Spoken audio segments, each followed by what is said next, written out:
बांग्लादेश रे हिंदू मानक उपरे हेउथिबा अत्याचार आक्रमण नृशंस हत्या गण बलात्कार प्रतिवाद रे गजपति जिले में रहुथिबा बांग्लादेशी मानक विरोध रे गजपति जिला मोहना ब्लॉक रो हिंदू युवा बाहिनी विभिन्न हिंदू संगठन पक्षरु शह शह बाइक रैली रे बाहरी गाँ गाँ रे सचेतन करा जाउछि। जो माने बिना अनुमति रे एठारे आसी रहुचंती सेमानंकु चिन्हट करबाकू परामर्श दिया जाइछि। एथि सहित गाँ गाँ रे एभली अपराधी मानंकु प्रतिहत करबा पई ग्राम्य सुरक्षा बाहिनी गठन करंतु नचेत स्वयं शासित सुरक्षा बाहिनी पई अनुमति दियंतु बोली कहिसंती।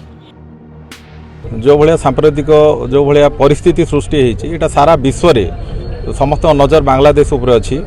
आ बांग्लादेश रे जो छात्र आंदोलन कृषक आंदोलन ये सब जो बहाना करके से जो माने आंदोलन आड़ रे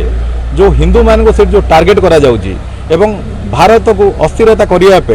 एवं ताको जो टाइप रो तार एकता अखंडता जो टाइप रो बर्तमान जो भाया स्थिर सरकार अच्छी आपको अस्थिर करने से जो चक्रांत चली हिंदू मान को टार्गेट करी जो भाई भाव अमानवीय भाव में जो भाव में आप देखिए ऊपर टंगेकिना गणधर्षण जड़े जड़े नारी को 100 माँ मान को 140 रु ऊर्ध्व लोक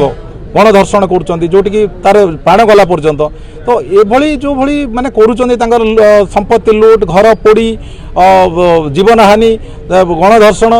एवं तांको जो भली आतंकित करके रखिचंती तो यहीटा गोटे जन आक्रोश एवं सर्वसाधारण अंचल पूरा आक्रोश देखा देइछि एवं बांग्लादेशी माने माने माने कौन कहिबे माने गोटे प्लानिंग रे आसिक जो गली कंदी गाँ गाँ रे छोट छोट व्यवसाय ये जो चुटी व्यवसाय किए चेयर टेबुल व्यवसाय किए विभिन्न प्रकार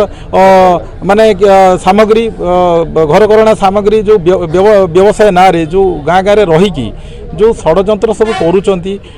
देश विरोध रे एवं अपराधिक कार्यकलाप भितर सब सामिल अच्छा से मानू यू तुरंत जदि न घोड़ा जीव आगामी दिन में बांग्लादेश भाया परिस्थिति आउ आईन श्रृंखला परिस्थिति माने विपर्यस्त हम यहाँ कौन प्रकार सन्देह ना से